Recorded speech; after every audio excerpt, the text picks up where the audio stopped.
Bem-vindos ao canal Programação e Liberdade. Meu nome é Alcides e hoje eu vou mostrar para vocês como utilizar o Python para obter dados históricos de mercado de ações. Como a gente vai fazer isso, Alcides? Existe uma biblioteca do Python chamada YFinance, que através dela eu consigo obter esses dados de maneira rápida e confiável. Por que eu vou utilizar essa biblioteca e não uma API fornecida pelo próprio site Yahoo Finance, né? Quem trabalha com investimentos, com finanças, deve conhecer esse site. Esse site ele possuía uma API, essa API foi desativada e desde então existem diversos movimentos, diversas alternativas que foram criadas para obter esses dados de forma rápida e confiável. Uma dessas formas é utilizando essa biblioteca, tá?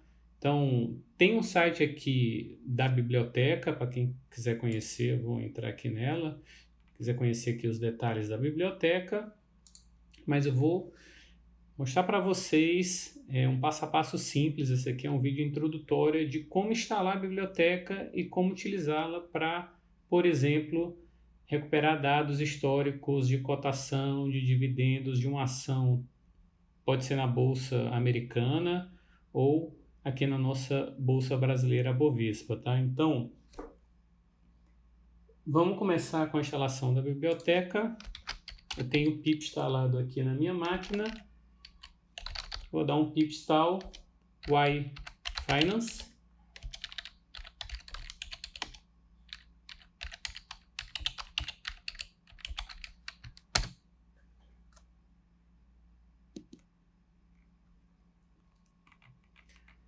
Eu já tinha ela instalada, tá? Então ele vai dizer aqui que todos os requisitos para a instalação da biblioteca já foram satisfeitos, já tenho ela aqui, tá? Então eu vou começar com o módulo Ticker. Como que eu faço isso, né? Primeiro de tudo, eu vou importar a biblioteca, tá? Vou dar um import YFinance as YF para facilitar, tá? Depois eu vou utilizar o método ticker e passar como parâmetro a sigla, o ticker dessa ação que eu quero obter esses dados históricos. Por exemplo, LMT. O que é LMT? Lockheed Martin. É uma empresa que fornece produtos de defesa e aviação. Ela está listada na Bolsa de Nova York. Inclusive, uma vez que eu utilizei esse método ticker, né, e passo a sigla, né, o ticker da ação, e guardo aqui esse objeto do tipo ticker nessa variável LMT, eu posso aplicar vários métodos, como por exemplo o método info,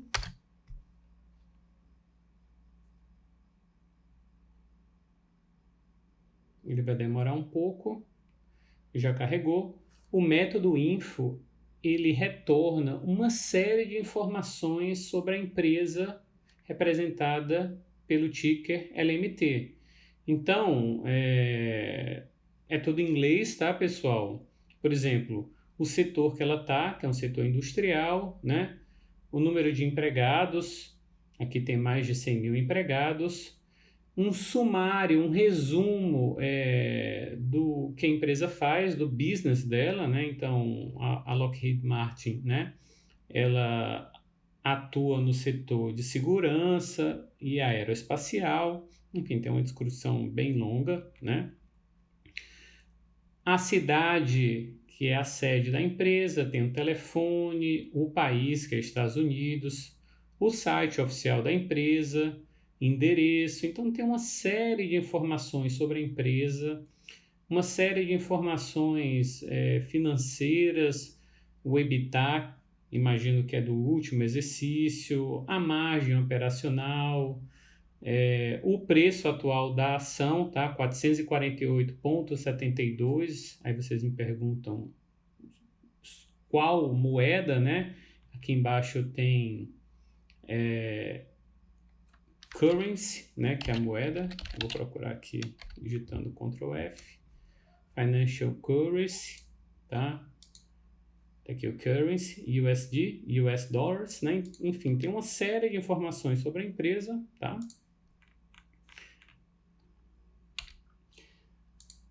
E para obter os dados históricos, eu vou guardar esses dados históricos na variável hist.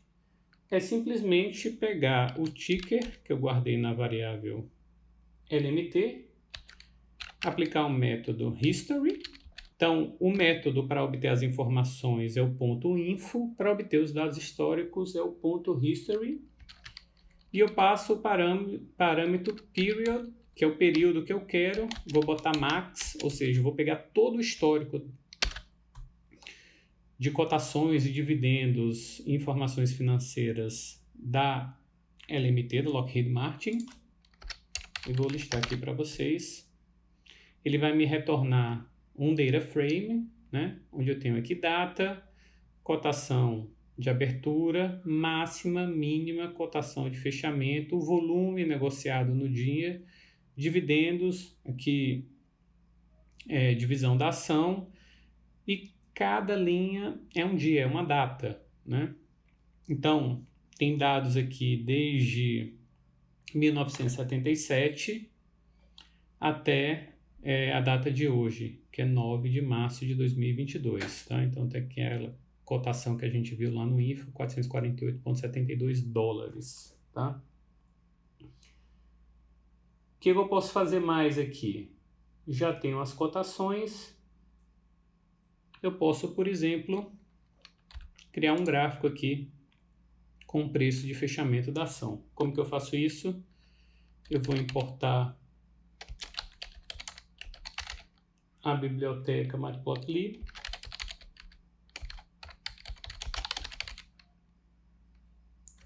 Vou colocar aqui os gráficos serem impressos aqui, o Matplotlib inline, e vou dar aqui um PLT, né, plot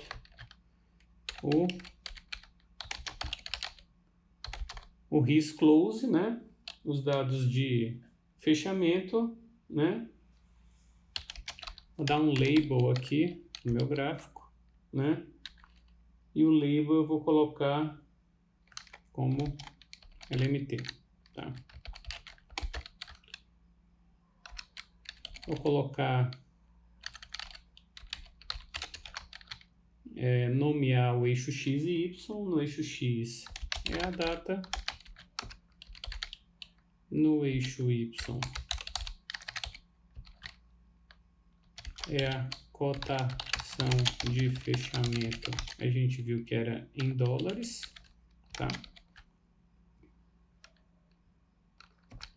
Vamos dar ele adicionar a legenda. E vou dar um show.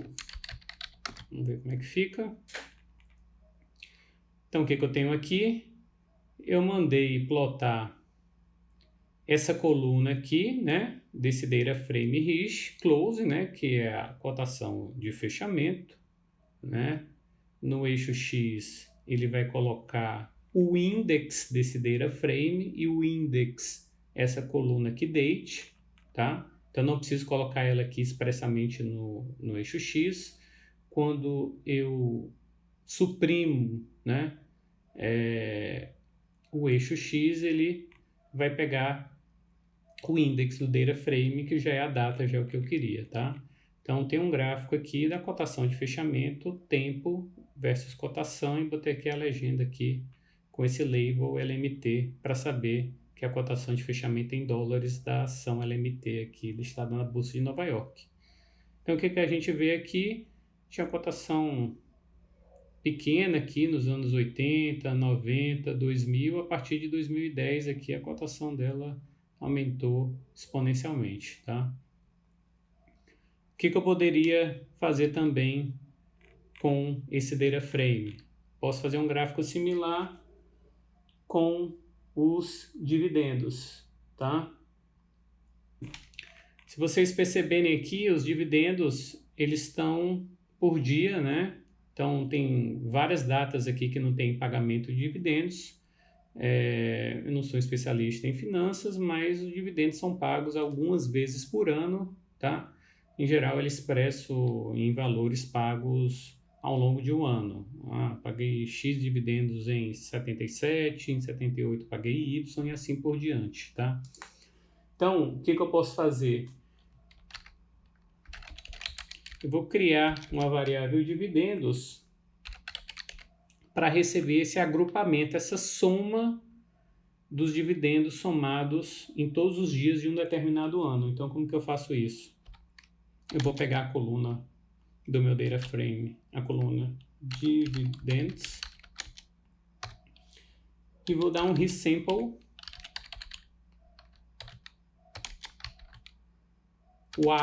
o Y, que é de ano, tá? Soma. Então, o que eu estou fazendo?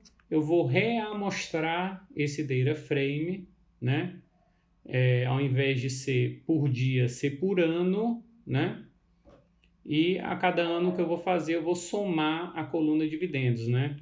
Eu estou fazendo aqui um resample, na verdade, não do data frame completo, apenas aqui da série, né, do Panda Series, da coluna Dividends, né? Então, todos esses dividendos aqui eu vou reamostrar eles por ano, né?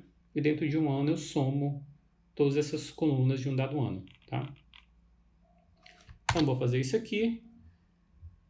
E agora que eu fiz, eu vou, então, construir o meu gráfico de dividendos. Vou fazer aqui um PLT plot, tá?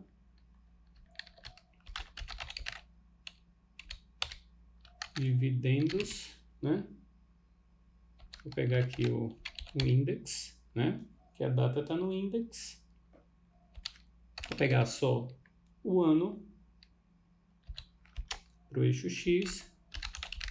Vou pegar os próprios dividendos no eixo Y, que é a soma dos todos os dividendos de um ano. E o label, vou botar aqui o LMT, tá? Aí vou fazer novamente aqui, nomear o eixo X, data, ou nomear o eixo Y, que é dividendos anuais em dólares. Vou colocar a legenda e vou mostrar o gráfico, tá? Então, tem os dividendos anuais pagos, né? Deve ser por ação, né? 2, 4, 6, 8 dólares por ação. Ele também tem aquela subida muito suave aqui até os anos 2000, né? A partir de 2000, 2010 começa o crescimento exponencial.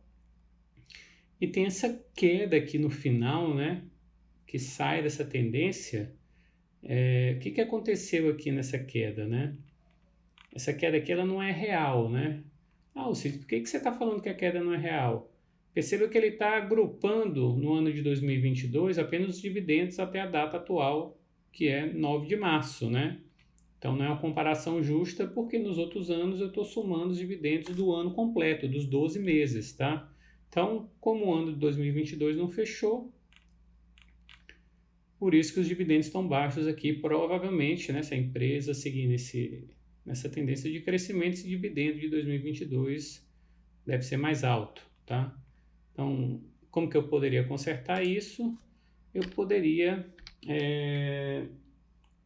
desconsiderar, né, o último, né, a última linha, que é o ano de 2022. Então, eu vou fazer um slice, né, utilizando esse índice negativo menos 2, ou seja, o menos 1, eu vou, aqui do lado dos 2 pontos do lado esquerdo não tem nada, ou seja, eu vou da primeira linha até a penúltima, porque se eu fosse até a última era menos 1 aqui, então eu vou até a penúltima, que é o 2021, 2022 vai ficar fora, tá? E aí eu cortei aqui em 2021, tá? Para quem não entendeu esse -2 aqui, né, esse slice com o index negativo, eu tenho um vídeo aqui no canal, vou deixar o card aqui em cima, onde eu explico lá na aula sobre strings, né, toda essa questão de indexação de strings, slices, né, que é cortar a string, inclusive a indexação negativa, então está tudo explicado lá. Quem quiser saber mais detalhes, é só clicar no card e assistir o meu vídeo lá, minha aula sobre strings, tá? Mas então o -2 aqui vai simplesmente cortar o ano de 2022. Eu vou inclusive, acho que eu não mostrei aqui, vou mostrar o Panda Series aqui, essa série de dividendos, depois que eu fiz aqui a real amostragem, eu não tinha mostrado ainda, tá? Então, os dividendos aqui, depois que eu agrupei eles em ano, né, somando todos os dividendos ao longo de um determinado ano, ficou assim, tá? Então, ó, tem sempre aqui no index o 31 de dezembro, né, do ano e os dividendos pagos, né? Então, a Lockheed Martin só começou a pagar dividendos no ano de 1984, né? Eles são crescentes, tá? No ano de 2021 pagou 10,6 dólares por ação. No ano de 2022, como expliquei, está mais baixo porque a gente ainda não fechou o ano, tá?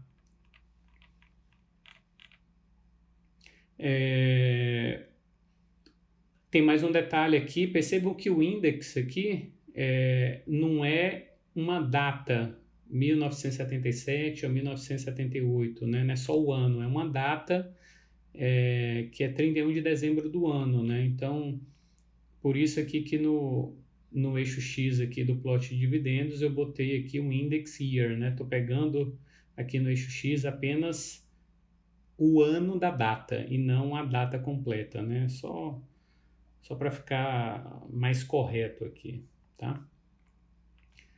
Então era isso. Percebam que é muito simples recuperar esses dados, né? E a partir do data frame de histórico, tranquilo manipular as informações, criar gráficos. Esses são gráficos bem simples. No próximo vídeo dessa série eu vou mostrar como fazer alguns gráficos mais elaborados. Poderia, por exemplo, adicionar aqui junto da cotação o volume negociado, tá? A gente tem aqui uma coluna com esse volume. E eu queria mostrar que é possível obter informações de ações listadas na Bovespa, tá? Então, se vocês vierem aqui no Yahoo Finance, eu vou colocar aqui um ticker da Petrobras, por exemplo, PETR4, tá? Aqui, .SA. Então, se eu vier aqui no meu código, né? Ao invés de LMT, botar aqui PBR de Petrobras e botar aqui PETR4.SA, obter esse ticker, né? E botar aqui PBR e aplicar o método info, assim como eu fiz para Lockheed Martin. Ele mostra aqui, né, que a Petróleo Brasileiro S.A. está no setor de energia, produz óleo e gás no Brasil, situada no Rio de Janeiro, e aí tem todas aquelas informações. Eu poderia, então, aplicar o método history, né, na variável PBR, que guarda o ticker da Petrobras, e eu vou obter aqui dados históricos da Petrobras, aqui no caso em reais, né? Então, no dia de hoje o fechamento aqui foi R$ 32,56 reais, né? BRL. É assim que está no site Yahoo Finance, 32,56, então tá coerente, né? A moeda aqui é BRL. E se vocês procurarem em algum lugar aqui, tem Currency BRL. Vamos procurar aqui. Aqui, ó. Currency BRL, né? Que é o real brasileiro. E para finalizar, eu vou mostrar para vocês como exportar esses dados. Eventualmente você gostaria de trabalhar com esses dados num outro ambiente, o Excel, por exemplo. Então, um método muito fácil de fazer isso é pegar o data frame, que está armazenado na variável hist, e usar o método toCSV do Pandas. Eu vou mandar ele guardar, aqui no caso, estão os dados da Petrobras, para esse arquivo hist.csv. Vou botar um index igual a true, para que ele também guarde o index, e aqui no caso, no nosso data frame, o index é a data, né? Então a gente quer guardar o index. E aí ele cria então um arquivo CSV, tá? Com as mesmas informações do data frame. Você pode carregar isso aqui no Excel ou em um outro ambiente que você queira manipular os dados. Isso então era o que eu tinha para mostrar hoje. Na próxima aula eu vou avançar um pouco mais na criação de gráficos. Se você gostou do vídeo, dê um like, se inscreva no canal, que assim você recebe as notificações para os próximos vídeos. Tendo interesse em acompanhar essa série de Python, programação para finanças e mercado financeiro, você vai ficar sabendo assim que novos vídeos forem lançados no canal. Com isso eu fico por aqui, um abraço e até a próxima.